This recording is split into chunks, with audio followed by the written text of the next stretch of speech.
Pour ajouter un nouveau client dans mon fichier client, je me rends ici dans le listing des clients.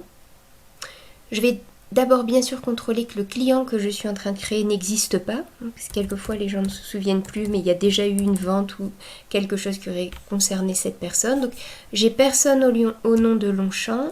Je cherche également le nom de l'animal. Ici, donc aucun animal au nom de Kruger, donc effectivement la fiche client n'existe pas. Je vais venir cliquer ici sur Nouveau et je vais pouvoir entrer toutes les données qui concernent mon client. Donc c'est Longchamp.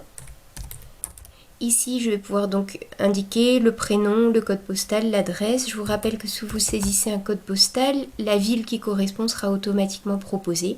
Je vous invite aussi à bien penser à préciser un titre client parce que le programme permet d'envoyer des emails ou des SMS avec un titre client qui va ressortir automatiquement. Donc si je l'ai laissé vide, ça mettra un message au nom de Bonjour Longchamp, ce qui n'est pas très joli. Vous pouvez ici préciser tous les contacts qui vous intéresseraient concernant ce client, en sachant qu'on met autant d'emails, de numéros de téléphone qu'on le souhaite et qu'il est possible dans une session commentaire de préciser si c'est le téléphone de madame, de monsieur.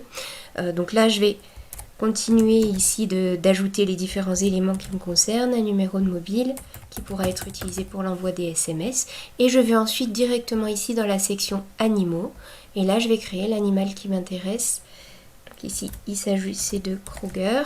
Je précise son nom, sa race.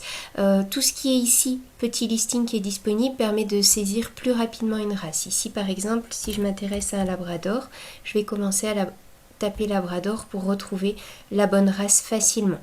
Ici vous avez possibilité pour la date de naissance, soit de saisir directement la date de naissance qui nous intéresse, soit d'utiliser le petit calendrier.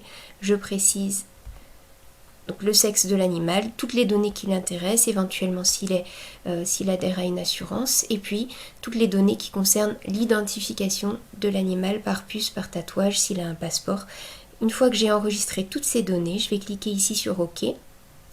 J'enregistre l'ensemble et je vais automatiquement être dirigé vers donc la nouvelle fiche qui a été créée avec le client, ses coordonnées et l'animal.